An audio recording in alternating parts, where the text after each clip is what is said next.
Hola, bienvenidos a una clase más de tecnología e informática. Quien les habla, su docente John Luis Martínez. En la clase del día de hoy hablaremos sobre el tema evolución de los dispositivos de procesamiento.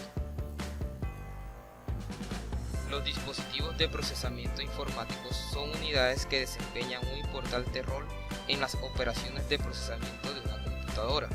Se utilizan para procesar los datos siguiendo las instrucciones de un programa. Entre estos tenemos tarjeta de video, microprocesador, tarjeta madre y memoria RAM. Tarjeta de video. Una tarjeta de video o tarjeta gráfica, placa de video, tarjeta aceleradora de gráficos o adaptador de pantalla es una tarjeta de expansión que se ingresa en una placa base de una computadora. Esta se ocupa del procesamiento de imágenes y video. Se utiliza para crear una imagen en una pantalla. Esta se encarga de procesar los datos provenientes de la CPU y transformarlos en información comprensible y representable en un dispositivo de salida, como un monitor o un televisor. Microprocesador. Dispositivo de procesamiento más importante del sistema informático. También se le denomina microprocesador o unidad central de procesamiento, conocida por sus siglas en inglés CPU. Circuito microscópico que interpreta y ejecuta instrucciones. La CPU se ocupa del control y el procesamiento de datos en las computadoras. Generalmente la CPU es un microprocesador fabricado en un chip, un único trozo de silicio que contiene millones de componentes eléctricos. Tarjeta madre, designada también placa base, tarjeta principal, mainboard, motherboard. Es la placa más grande dentro de la computadora. Alberga la CPU, las memorias, los buses y todos los demás elementos.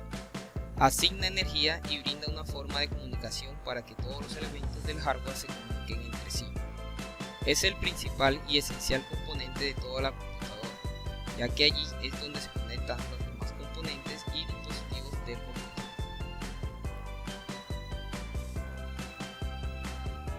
Memoria RAM. La RAM sirve como almacén temporal de los datos que necesita el microprocesador para trabajar. Esto significa que si pedimos que se lea un dato de un disco duro, este vacía la información requerida hacia la memoria RAM, y de ahí el microprocesador la va tomando según lo vaya necesitando el programa de aplicación en específico. Veamos ahora la evolución de los procesadores. La EDVAC fue una de las primeras computadoras electrónicas y tuvo el primer programa diseñado para ser almacenado. Este diseño se convirtió en el estándar de arquitectura para la mayoría de las computadoras modernas. El diseño de la EDVAC es considerado un éxito en la historia de la informática.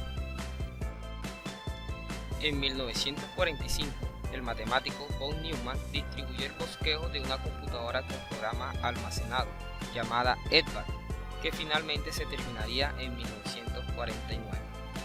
Los primeros dispositivos que podrían llamarse correctamente como CPU llegaron en el arribo de esta computadora con un programa almacenado. Esta computadora utilizaban relés y tubos de vacío, miles de estos dispositivos. Las computadoras de tubo como EDVAC tenían desperfectos como promedio cada 8 horas. Al final, las CPU basadas en tubos se hicieron indispensables debido a que las ventajas que brindaban por tener una velocidad apreciable sobrepasaban el problema de su confiabilidad. Transistores. Durante las décadas de 1950 y 1960 ya no hubo que seguir fabricando la CPU tomando como base dispositivos de conmutación tan grandes y que fallaban tanto, además de quebradizos como los relés y tubos de vacío. En la medida que diferentes tecnologías hicieron posible que se pudieran fabricar dispositivos electrónicos más pequeños y confiables, también se incrementó la complejidad en el diseño de la CPU. La primera mejora de este tipo se logró con la llegada del transistor. Con este adelanto se pudieron realizar CPUs de mayor complejidad y que fallaran mucho menos en una o varias placas de circuitos. Las computadoras que se basaban en transistores ofrecían una serie de mejoras sobre las anteriores. además de ofrecer un mejor consumo eléctrico y ser mucho más confiables. Los transistores hacían posible que los procesadores trabajaran con mayor rapidez gracias al tiempo de computación tan bajo que tenía en un transistor con respecto a un tubo al vacío. Circuitos integrados.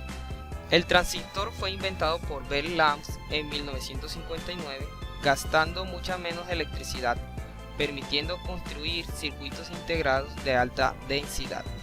Así se desarrolló un método para fabricar muchos transistores interconectados en un área compactada. El circuito integrado permitía que se fabricara una cantidad numerosa de transistores en un molde único o chip basado en semiconductores. Microprocesador. Antes de la llegada del microprocesador actual, las computadoras utilizaban circuitos integrados múltiples cada vez más pequeños, que estaban diseminados por toda la placa del circuito. La CPU, tal como se conoce actualmente, fue desarrollada por primera vez en 1971 por Intel, para que funcionara dentro de la estructura de las computadoras personales. Este primer microprocesador fue el procesador de 4 bits llamado Intel 4004. Ha sido reemplazado posteriormente por diseños más nuevos, con arquitecturas de 8 bits, 16 bits, 32 bits y 64 bits. El microprocesador es un chip de circuito integrado hecho de material semiconductor de silicio, con millones de componentes eléctricos en su espacio. Finalmente se convirtió en el procesador central de las computadoras de cuarta generación de la década de los 1980 y décadas posteriores. Los microprocesadores modernos aparecen en dispositivos electrónicos que van desde automóviles hasta teléfonos celulares e incluso en juguetes. ¿Te imaginarías retroceder el tiempo y utilizar las computadoras del pasado? Deja tus comentarios aquí debajo del video. No siendo más, dándole las gracias por su atención prestada y nos vemos en un próximo video.